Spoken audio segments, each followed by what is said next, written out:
When I was a child, I didn't know these things. So I used to feel bad about my school. I don't know about you, but the school I went to wasn't good. It wasn't good. My brothers went to a good school, and I went to a school I didn't even like. I sat for the common entrance, and I chose a particular school, and I wasn't given it. And the school I didn't even bother to choose chose me. Now, any school that will choose you before you choose it is in trouble. It has an identity crisis. It's choosing people who haven't chosen it. So when I went to that school, I'm telling you, the first day I got to that school, I looked around and the school was in the bush. And there were all kinds of mosquitoes and snakes and scorpions and all kinds of... It's in the bush. In the middle of the bush. There are no neighbors around the school. If you look to the left, it's bush. Right, it's bush. Everywhere is bush. We're in the center of bush. And I remember when we came home for vacation, people ask people, what school did you go to? Or what school do you attend? And I wasn't a fool. I wouldn't tell them I was in that school. I'll mention a very nice school and say, I go to that school.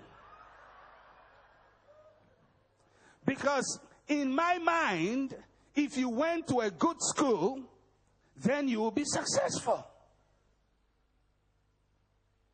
In my mind, if you were a child and you were the one who ran and you were the school athlete and all the girls came and hailed you, you will be successful. I wasn't a runner. I wasn't a footballer. And no girl waved a handkerchief at me.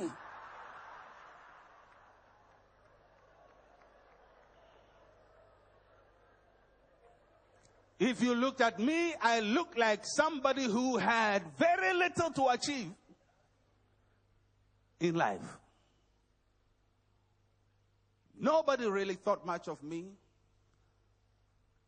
People said I wasn't handsome. As a matter of fact, my mother told me.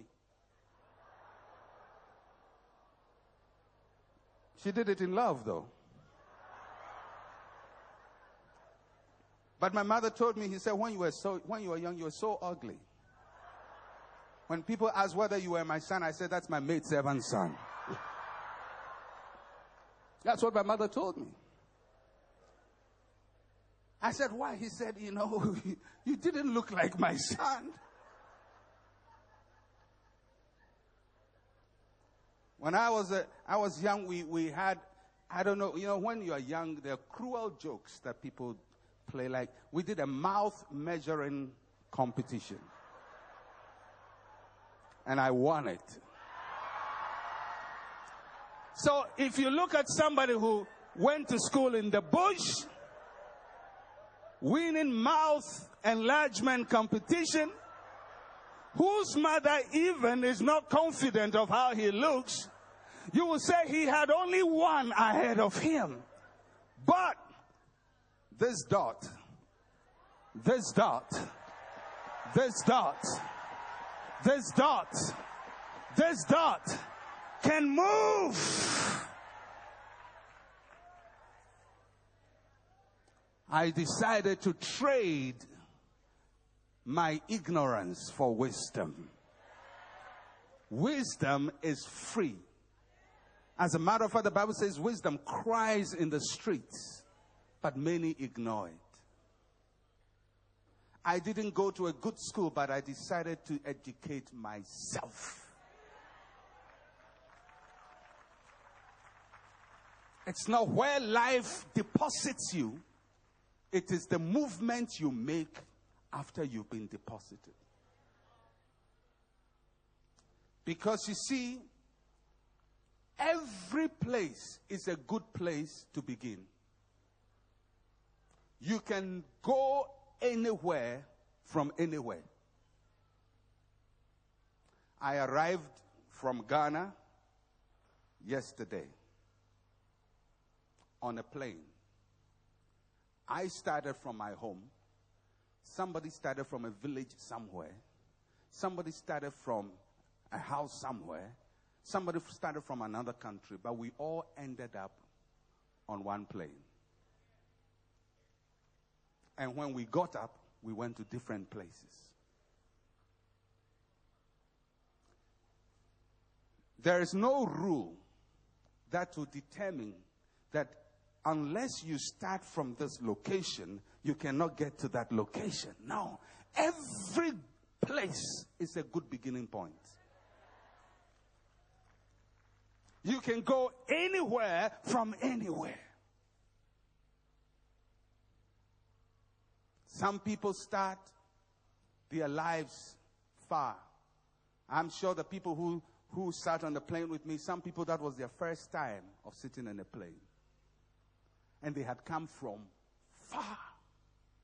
Probably they came from on a donkey, and then they got on another little bus, and another little bus, and another little bus, and then they got to the airport. I drove a few miles, I got to the airport. But whether my house was close to the airport or you came on a donkey, we all took the same plane. It's not how far you are from the opportunity, it's whether you get to it. And if you get to it, you will not be disqualified because a donkey was the one who took you first. You probably rode on a donkey first. You probably came on a wheelbarrow, but you ended up on the airplane. And in that airplane, you all had the same opportunity, travel to the same place. The only thing is when you get down, you have to find your next location. And if you don't know where to go from there, life may fly you. You may have great opportunity, but you may not be able to do much with it. Tomorrow I'm going to speak on that one. You can go anywhere from anywhere. If you want to move from here to Greenland, you can. If you want to move from here to Timbuktu, you can. If you want to move from here to Papua New Guinea, you can. If you want to move from here to America, you can. Anywhere, it's a good beginning point. There's no prescribed point to begin in life.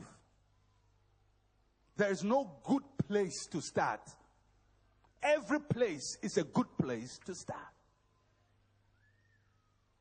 And that's why when you start in life and you begin to judge yourself by how far you think others have gone. You see, the problem with the one who had the 1 is that he looked at the one who had the 5 and he was discouraged right from the beginning. He says, I don't have much. I didn't go to a good school. I don't have good looks. Nobody likes me. I'm not intelligent. I'm the last in the class. And so I'm not going to amount much. Who told you that? Because if you're average in class, you can trade it in for the smartest person in class. I remember reading the book about